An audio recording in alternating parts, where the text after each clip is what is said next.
I think that is a perfect segue into this next section of our program for today.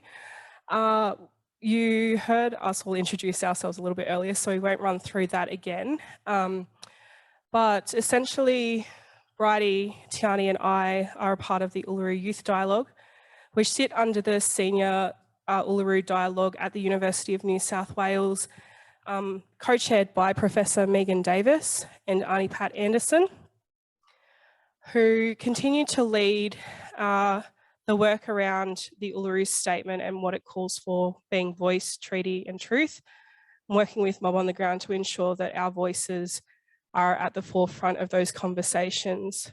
The whole concept of the voice is about giving people on the ground the voice, a platform for their voices to be heard, and so it's really important work.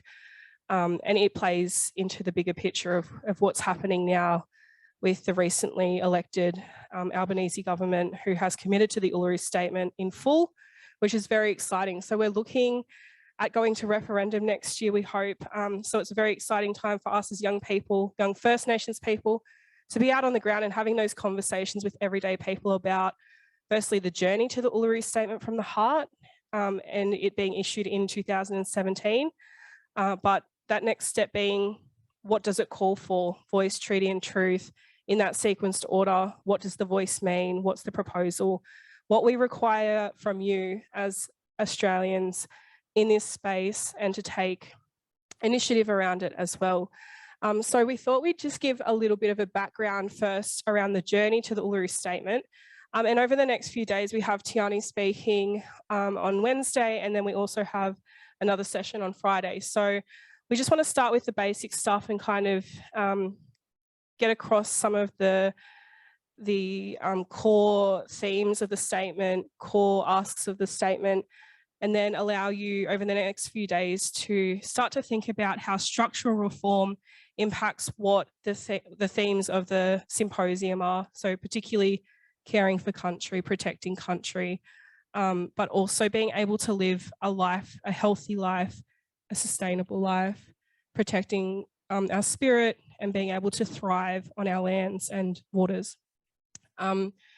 So in 2016 and 17, the Referendum Council was appointed by Malcolm Turnbull and supported by Bill Shorten. And they were given the task of going out into community and consulting with First Nations peoples around what meaningful reform they wanted to see, particularly around constitutional reform. And it's been a conversation that's been happening for decades now. And throughout our shared history, you know, our Black leaders, our communities, our ancestors have been fighting since first contact, saying we need to be at the table, we need to be a part of the decision-making process.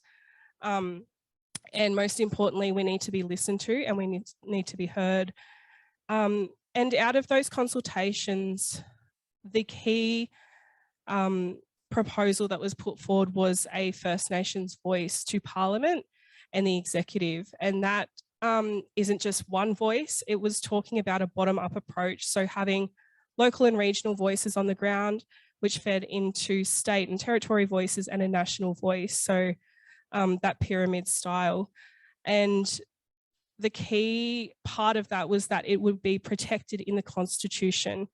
Many of you will know that over various decades, we've had, as First Nations peoples, bodies put up through legislation that is supposed to be a representative body for us, but it works on government cycles. So we're used as that political football every 4 years. And, you know, this issue is across a lot of, I guess, areas, but, you know, this is our lives that we're talking about. We're a distinct group of people, and where the First Nations peoples and our unfinished business still hasn't been dealt with. So why are our lives running on 4-year cycles?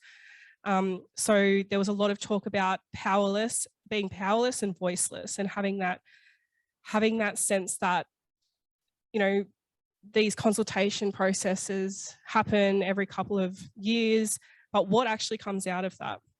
So there needs to be some sustainability, there needs to be some accountability, and the best way is by putting a voice in the Constitution and I guess benefiting from that power of the Constitution.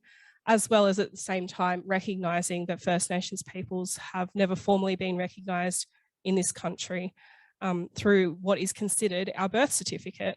And I think as young people, and Brydie and Tiahni might agree, disagree with this, but I don't feel like our constitution in the form it's in represents who we are as a nation, or who we should be proud, or that we can be proud of on a national stage, because there's so much that it could do, and it doesn't currently represent First Nations peoples adequately, or who we are as a nation and our national identity. We should be coming together, we should be celebrating, but in order to move forward, we do need to address that past unfinished business. So going back to those regional dialogues, the delegates actually voted. So there were 13 regional dialogues.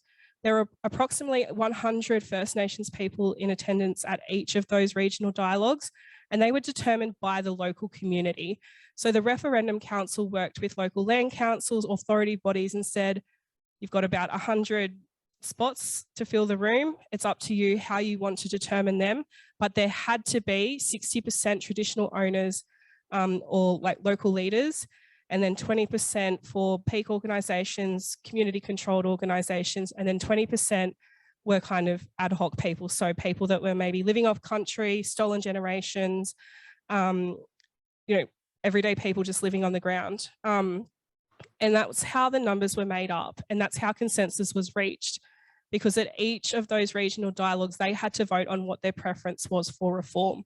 And the voice came out at number 1, which is why it is the first in the sequence of voice, treaty and truth, because delegates felt that we needed political power to then have a say over the issues that affect us, but then also to embark on those next processes, so treaty and truth telling as well, under a Makarrata Commission.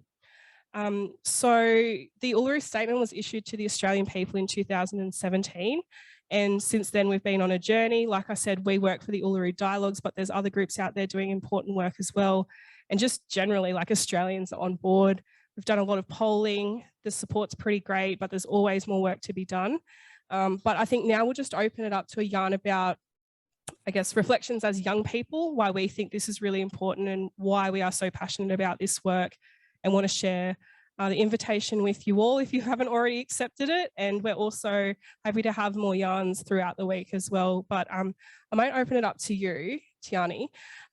You became a part of the Uluru Youth Network in 2019 at our first big meeting. Why were you keen to learn more about the Uluru Statement, and why then have you continued the work around the voice following that? Thanks, sis. How powerful and knowledgeable is Bridge?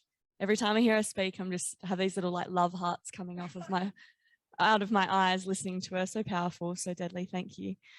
I became involved with the Uluru Statement from the heart because I saw a real lack of representation in the spaces that we need to be in, specifically of my family, but mob in general. As Sis said before about Parliament not necessarily representing the population that it serves adequately, and that might be in terms of gender or cultural diversity in general, but especially in terms of First Nation representation.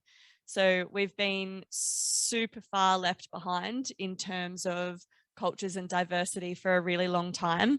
And then being around the 2019 time period where the Uluru Statement, I'd read it, I'd listened, and I'd done my own research about trying to learn about what it was like. I was like, this is a really powerful piece of work that has been put together with knowledge from all over the country that has been done in a consultation phase that is right, with mob working together in consultation. Obviously, with all processes and things, people have got their feedback about ways that things can be done differently, and we're always malleable and open to learning more and taking on that sort of feedback. But it was probably one of the first major pieces of work that could be represented at a parliamentary level that was done in such deep consultation with First Nations people. And I felt really proud of that piece of work and really wanted to be a part of trying to get a constitutionally enshrined First Nations voice into Parliament. So that was sort of why I started with the movement, and then staying committed and connected to it is because it still hasn't happened, like so many things, right? So it's an amazing piece of work. It's had so much energy and resources put into it. And if we don't continue to uplift and continue consultation phases within communities and ensure that the statement is put up into the levels that it needs to be to have our voices heard at these decision-making levels, it will be another piece of work that gets left behind as a part of history. My ancestors and family on both sides of my family often talk about, oh, we did blah, blah, blah in the 70s, and that sort of like fell to dust. And now people are trying to do that again, whether that's about climate change or whether that's about First Nations movements, and we should reflect and retry what we did in the 80s and all these types of things. So we've seen so many movements have so much power behind them and then fall away by not being adopted by government properly, which is why I'm still here. And in terms of longevity, when you look at people like Auntie Pat, who's 72 or 74, who's been doing that for her whole life, really in the scheme of movements and First Nations rights, I've only been in for a very short period of time, right, as a young person. So I feel like it's my cultural and moral obligation to continue doing this work to make sure that our voices are heard and that there is massive policy change where our people are represented at the forefront of these conversations. Nothing about us without us. And a lot of the decisions, well, all of the decisions made in Parliament are for us, not by our mob at the moment. So I'm really excited to hopefully see that change, fingers crossed, within our lifetime and get some more power and momentum behind it. So being a part of the Uluru Statement from the Heart is really important and really critical in having these changes made and having the Constitution amended correctly. Great. Thank you. I think something, being in the Northern Territory and hearing Auntie Pat talk about the intervention, just kind of coming out of high school and then going into the uni space, and you start to explore, like, academically, am I going to explore this and where this comes from, and that intersectionality around race and policy and politics. And we heard about in the yarning circle earlier about that political will, and it was deliberate that the Uluru Statement from the Heart was not gifted to government. We've had really significant historical moments, Barunga petition, Bark petitions, such a gift to the Australian government and to the Parliament, and they hang on the walls of Parliament. Like, how can you be more disrespectful than that? It's generosity after generosity, and still our people come back. I think that was a great decision by the delegates to say that this is for the people.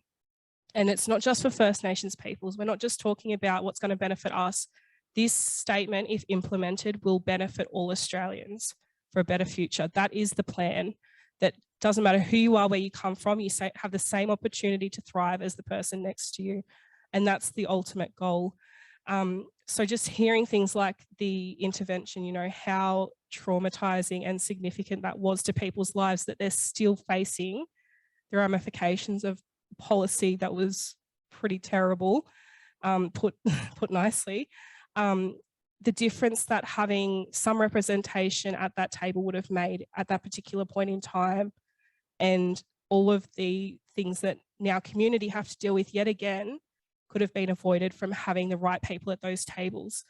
Brydie, the Uluru Statement talks a lot about the future and envisions what life could be if we get this done.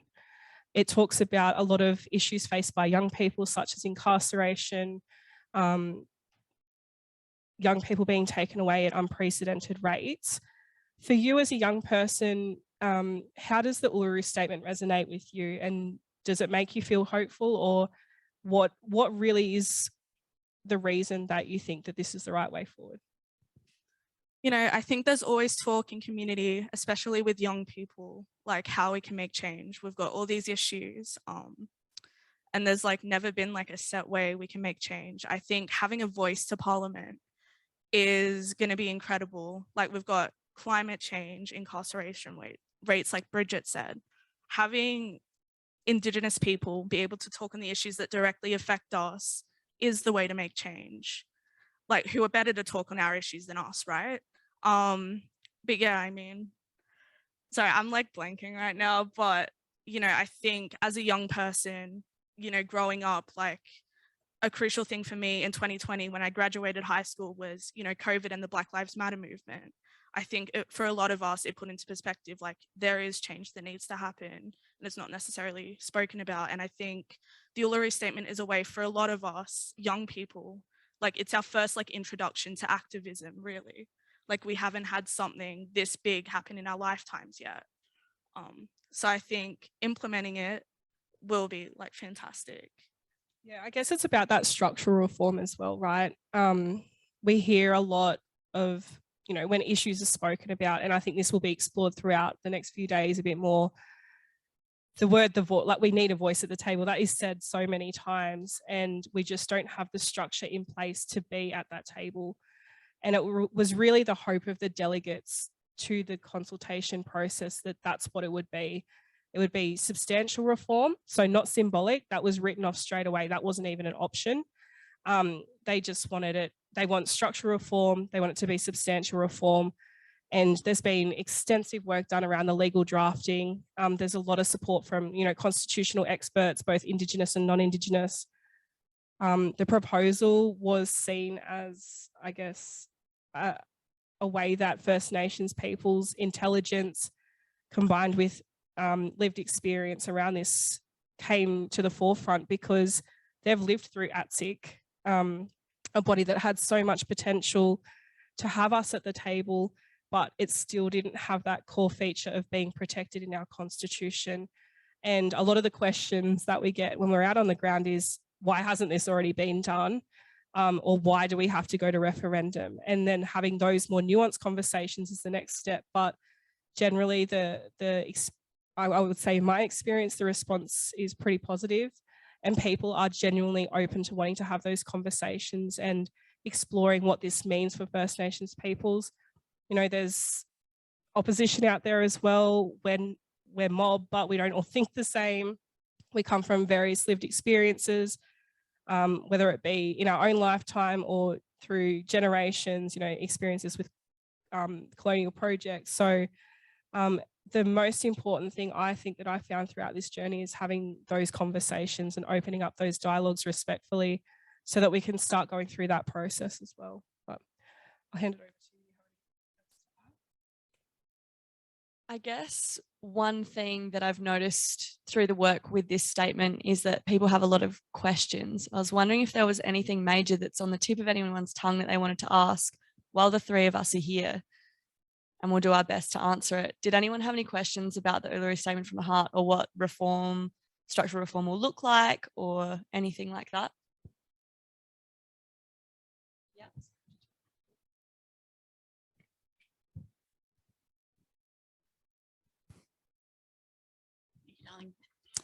Thank you so much for that. That was really, really helpful and really informative. We don't have a great history with referendums in Australia. How do we word this so that it's understood and accepted for the absolute truth that it has to be? Yeah, great. That's a great question. And I think it's one that's very, very topical at the moment, particularly through what's tracking in the media around, is there enough detail there? The short answer is there's been extensive legal drafting around this from people who know what they're doing, and we don't want to overcomplicate it. So essentially the idea is that the constitutional amendment will be able to capture the core function of the voice, which is that there will be a First Nations voice, which is the idea is that it's a representative voice that will advise Parliament and the executive on matters that affect First Nations peoples. Like, that's not, don't quote me on that particular version, but essentially the idea is that it will establish that there will be a voice. Secondly, it will capture its core function, being to advise Parliament and the executive. And thirdly, it will allow for Parliament to, it will be an enabling provision. So it will allow Parliament to actually draft and pass the legislation of the structure of the voice. And that was deliberate because we don't want it to be stuck in the Constitution in a really detailed form. now. And we have other examples of that, the High Court being one of the most prominent, that we don't have every single thing about how the High Court works in our constitution. It's an enabling provision. So it has to be simple enough that Australians understand what they're voting for, but also strike that balance that there is opportunity for this to change throughout time to best suit what is happening at the time, to ensure that First Nations peoples are at the table. But that core function has to be captured in that. And in terms of the question should be simple as well, in our opinion, with the work done at the Indigenous Law Centre, that it should be asking Australians to vote yes or no, whether First Nations people should have a say over the issues that affect them. And that will come through the voice. So very simple. We hope that it's enough there. We don't want to get into too much detail. Otherwise, we'll probably have a repeat of the last referendum, which will not be good for anyone. Did anyone else have a, yeah.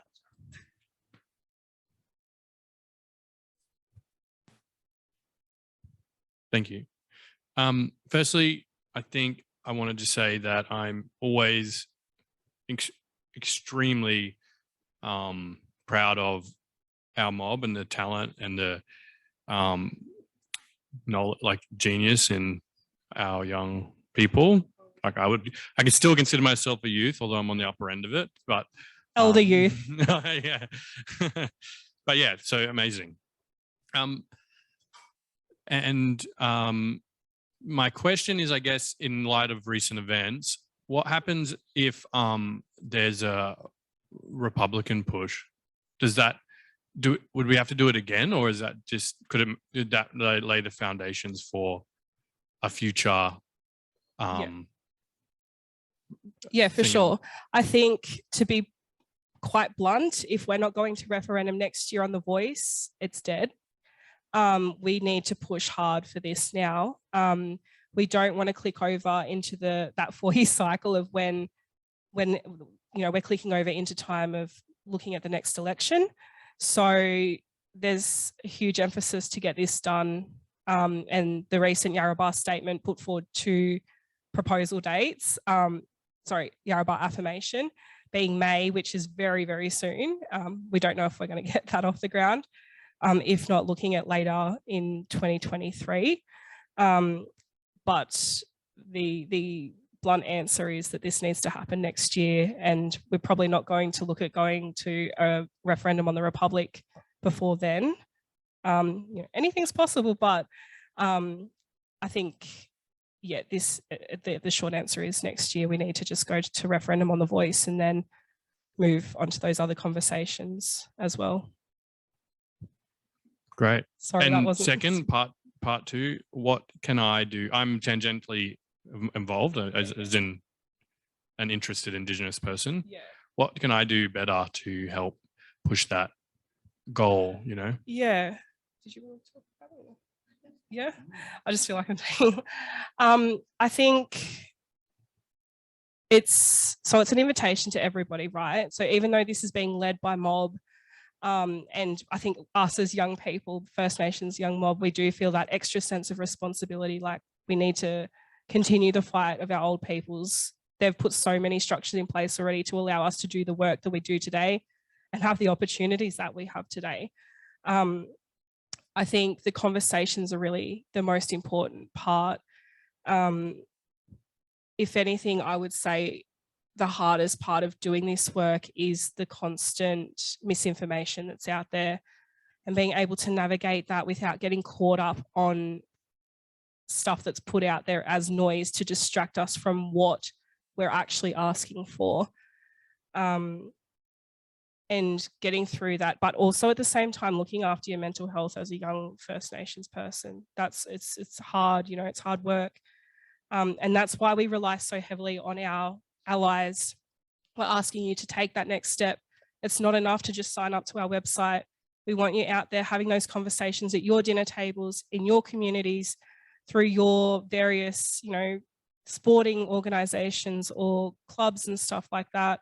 It's really important that you do take that initiative, and sometimes it's it feels a bit awkward, I would say. Like people shy away from it. They think, oh, it's a Black issue. Like we should be letting Black people lead the conversation. But this is an Australian issue. We all need to be taking some responsibility around this, because it's going to take us all coming together, as we've spoken about before, to get the job done. We only make up 2.6% of the population. But once you really understand the process that we went through in 2016 and 17 and the authority that lies behind the statement and the process, I think that sets you up for a really good starting point to then explore what this will mean for our future. Deadly. Also, you can reach out to us and have us speak at events or be present with stalls like what we've got down the back, so we can yarn to people on the ground and have that grassroots level activism, really. So where we have teams all over the nation that can come and attend events or workplaces and sporting associations and any types of things that people are involved in, and be a part of these conversations and sort of talk about what we're doing and have those one-on-one chats or yarns, or in more public spaces. So we do have some capacity for that among the other bits and pieces that we do. So yeah. I think if you want to learn more information just over the next few days before the other sessions, you can jump onto our website, ulurustatement.org. We have a lot of accessible resources, plain English stuff, as well as webinars that you can watch and just listen to our leadership. They've obviously been doing this for a long time now. You know, the work around constitutional reform, the recognition of First Nations peoples as a block of work itself has been going on for over a decade now. That's a long time. Like, we just need to get it done. There's so much resources on that website, as well as supporter kits and things that you can go back into your community and do, like download those things, print them out. Even, you know, visibility is really important. So just having the supporter poster around, but also hosting those little activations. So, you know, a morning tea, a letter writing workshop to your local MPs. A lot of those old school tools are going to come into force here. We are really grateful that we now do have the support of the Labor Party, but there's a lot of work to be done as well to continue pushing that forward. And we know, I'm sure everyone in this room knows, that we can't rest on that commitment alone. It's constantly having to push for these things. But that's why we do what we do, because we believe that this is the way forward, and we want to be able to contribute to that change and make this nation a better place for everybody to thrive. So